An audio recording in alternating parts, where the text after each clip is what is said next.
Bueno, el episodio suyo fue bastante surrealista y se suma pues al surrealismo general que vimos en estas elecciones, pero me gustaría que usted mismo contextualizara un poco a la audiencia y contara exactamente qué fue lo que pasó, es decir, cómo fue su pelea, usted por qué terminó jugando en ese equipo de fútbol, porque el pase lo tenía Ingrid, como tratar de entender qué sucedió, porque no todo el mundo entiende pues la política electoral, cómo funciona y las reglas electorales. Entonces, ¿cómo lo explicaría usted de una manera eh, clara para Sencilla. todo el mundo? Sí, sí.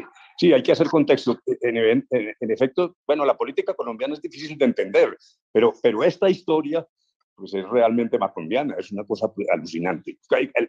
Todo arranca, hace más de 2 años nos reunimos unos señores a decir, hagamos una coalición de centro, lo que veníamos diciendo, y ahí estaba pues Fajardo, Robledo, vino luego Alejandro Gaviria y la controversia que eso causó, y desde París apareció la doctora Betancourt con un propósito explícito de decir, yo voy a ayudar a esa coalición y a servir de mediadora y como una especie de alivio para las roces internos, y eso fue muy bien recibido.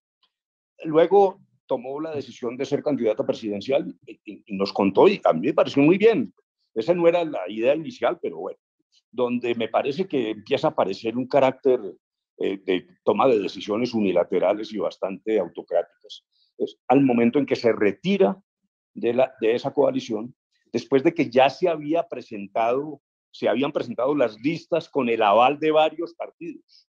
Y allí estaba el Partido Verde Oxígeno, cuya representante era la doctora Betancur. Ahí empezó, dijéramos, el padecimiento, la vía crucis de la llamada doble militancia, que fue la que me obligó a estar silencioso en la segunda parte de la campaña. Ya ahí apareció algo con lo que no contábamos, una decisión unilateral, inconsulta, que arriesgó y golpeó. Yo creo que ese fue un elemento muy dañino para la coalición. Pero bueno, ya por suerte de esa sombrilla de varios partidos, pues los avales se repartieron y a mí me tocó el aval de Verde Oxígeno. Bueno, y yo le agradezco a la doctora Betancourt, claro, pues, pero era en un escenario de coalición. Después de la fase de silencio viene una segunda decisión más grave, también unilateral, que fue el apoyo al ingeniero Hernández. Me parecía un desatino, pero bueno, pues algunas personas lo hicieron. Bueno, uno termina diciendo no estamos de acuerdo, y además para validar eso convocó una asamblea, pero ya después de haber anunciado, como es su costumbre, públicamente decisiones unilaterales. Y la tercera, que es grave, porque aquí sí hay un contexto mayor, y ahí me voy a tomar un minuto más, es la decisión de ir a la oposición. Yo comprendo, la oposición tiene ciertas ventajas para el partido que se afilia a ella. Tiene derecho a la réplica, hay más dinero. A los partidos de oposición les pagan más para su sostenimiento, el Estado, quiero decir, que a los otros. Pero para mí eso no era pues ningún incentivo, porque no creo que el momento de Colombia sea el de ir cerradamente a la oposición. Nuestra posición, nuestra idea era de independencia, es decir, aplaudir lo bueno de Petro y condenar lo malo. No tragar entero, como decía Palacio Rudas, y ese va a ser mi lema, no tragar entero, pero yo quiero apoyar elementos que además coinciden con ideas que yo he venido también agitando desde el 2018, los temas de paz, lo que tiene que ver con una nueva estructuración de la búsqueda de la paz, el cambio climático, en fin. Luego uno no tiene por qué estar disparándole a un gobierno que además, reconozcamos el hecho político, ha logrado, ya lo dije, un cúmulo de apoyo y de favorabilidad. Muchos colombianos lo que dicen es, hombre, dejen al señor Petro que gobierne, a ver, no nos adelantemos a la oposición. La oposición es importante, no estoy diciendo que no, pero bueno, en ese momento sí ya hubo una ruptura, porque quien define la posición de la bancada es la bancada. Esto suena como jurídico, a mí me da mucha pereza pues estas discusiones, pero los señores Carvalho y yo éramos la bancada, y ¿quién va a definir la bancada? No es un líder extraño, ajeno, que utiliza la disciplina para perros y nos ordena cómo votar en el Congreso. No, no, no. Ese Lo es que en estoy otro diciendo no es partido, exagerado. el Lo que estoy presidente diciendo no es, fundador. sí, exacto, lo que estoy diciendo no es descabellado, porque en la propuesta de estatutos, que ya es el rompimiento, se creaba la figura de la fundadora vitalicia, con una serie de funciones. Bueno, a mí yo creo que eso no tiene nada que ver con la democracia interna de los partidos. Luego dijéramos, es un contexto de autoritarismo donde ya era necesario el divorcio, y lo que yo le propuse pues, era el divorcio amigable. La ley permite escindir para que los que nos siguen. Escindir es separar, o sea, como las amibas, que de una amiba salen dos. De un partido, el Polo Democrático y Dignidad lo hicieron pacíficamente y de forma ejemplar. Esa era la idea, pero entonces la propuesta, esto es realmente alucinante en mi opinión, era, ustedes se van, Carvalho y ustedes se van, pero sin curules, pagan el 50% de las deudas del partido y pierden la curul, lo cual es realmente una cosa alucinante, un contrasentido. A la asamblea fueron 44 personas y que terminarían pesando más que los 220.000 votos entre Carvalho y yo. Eso fue una afrenta. Yo sí creo que además era un propósito de emboscada. En esa asamblea no hubo forma de tener una mínima reflexión, eso venía prefabricado y bueno, finalmente yo confié en que quizás se le podía convencer a la doctora Ingrid de que era mejor una posición de independencia y que podíamos buscar una decisión tranquila.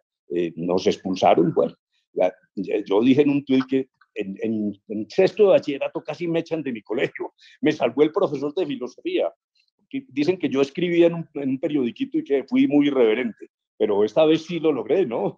Logré la primera echada de mi vida, a mí no me han echado de ningún otro lado, pero mejor porque se quita uno de encima de esa tortura. Y entonces, sí, qué pena, me cuelo en esta pregunta. ¿Y entonces qué pasa? Es decir, ¿cuál es su estatus? Usted y el de Daniel Carvalho, ¿qué sigue con ustedes? ¿Siguen de congresistas huérfanos? ¿O? Sí, esa pregunta es clave porque hay unas personas que piensan que se pierde la curul, pues el escaño en el Congreso. No, nosotros quedamos en una condición, es un poco rara, pues unos tipos ahí sin partido. De alguna manera, lo que queríamos era eso, pues independencia. Es decir, lo que quiero transmitir es que esto son tonterías, esto es una disputa menor. Nosotros seguimos en lo que estamos. Como congresistas, no perdemos la curul y sobre todo, no perdemos nuestra posición independiente y ahora nos sentimos más libres para actuar el doctor Carvalho y yo. Yo quisiera que Colombia conociera más a Carvalho, ese es un tipo estupendo. Y aquí tenemos una semilla que es de libertad y de no tragar entero, pero eso no se altera. Esta cosita de ayer y hoy no vale la pena. Yo la explico por una cierta obligación y también porque me preguntan, pero en un año de esto pues no se va a acordar nadie. Estaremos en el Congreso en la línea en la que hemos estado, que es apoyar al señor Petro en lo que sea bueno y criticar lo malo. Eso es tan sencillo como eso. Daniel Samper Pizano. Doctor de la Calle, bueno, aparte de celebrar que me produce realmente estupefacción que hay 44 militantes de Oxígeno Verde. Yo nunca había pensado que fueran tantos, la verdad. Pero aparte de ese hecho, usted ha tenido conversaciones con Gustavo Petro en los últimos días, él lo ha llamado, usted lo ha llamado, o se han encontrado en un ascensor y han conversado. ¿Y qué conversaron? En los últimos días no, dijéramos, obviamente, pues he tenido interlocución con Petro, yo diría que desde hace 30 años o algo así. Y luego en la campaña del 18, que acudíamos a los debates, siempre había opción de intercambiar ideas. Repito, algunas incluso iguales. Yo llegué a tener medio la pretensión, pero pues esto lo digo con modestia, que algunas de esas yo las propuse primero, pero eso de proponer primero no tiene realmente importancia. Pero no, en esta última etapa no. Pues yo estaba en mi campaña de Senado y no he tenido oportunidad de conversar con él. Doctor de la Calle, usted me va a perdonar la expresión, pero yo creo que a usted le vienen cogiendo el rabo hace bastante rato. Usted era el tipo más importante en la coalición de centro, el que tenía mayor perfil presidencial. Usted con generosidad dice, no, dejemos a otros que vengan, yo me voy para el Senado a encabezar una lista única. Cuando estaban en esa lista única, la negociación era para que un señor que es un bárbaro, que se llama Carlos Ramón González, que quedó de dueño del Partido Verde, metiera unos caballos de Troya del petrismo dentro de la lista del centro, que Angélica Lozano hiciera ahí maniobras para que entraran esos, que la lista no resultó siendo única porque los hermanos Galán decidieron armar su propia lista familiar y entonces usted quedó como en una de esas facciones y ahora además le pasa que está de representante de Oxígeno que lo expulsa y lo desconoce. ¿No le parece que a estas horas de la vida uno no tiene que aguantarse tanta vaina? Oiga, la descripción pues es históricamente cierta. Que quede claro que a mí no me interesa que me toquen el rabo, ¿no? Pero eso tiene, dijéramos, un talante, que a lo mejor sí puede ser un lastre en la política, ¿sabes? Que yo no voy a intentar refutarlo, lo que estás diciendo, Daniel, porque los políticos sí son más atropelladores, egocéntricos. Tengo unos libros muy interesantes. Este tipo de líderes es un poco psicótico, esos líderes que piensan que son el centro del universo. Yo no creo que sea el centro del universo. Yo creo que soy una persona que he funcionado en determinados acontecimientos colombianos, que he tenido éxito, pero yo no parto de la base de que soy superior a los demás. Y puede que eso no sea, lo reconozco como bueno para la política, pero ahora qué es lo que tengo que hacer. Dijéramos, en lo que me resta de vida, pues ya me metí en esto del Congreso. Eso tiene padecimientos y dificultades.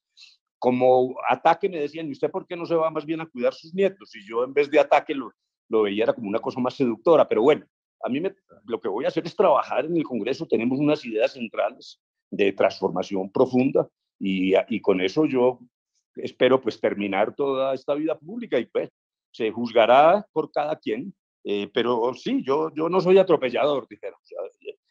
Es como un jugador de fútbol que no es leñero. O sea, yo no podría jugar, dijéramos, en la vieja Argentina de los años 60, repartiendo leña. Quiero ser decente y en este caso lo he sido. Nuestra querida amiga ha dicho que fue un acto de indecencia, al contrario. Yo creo que me logré zafar de una emboscada que estaba prefabricada.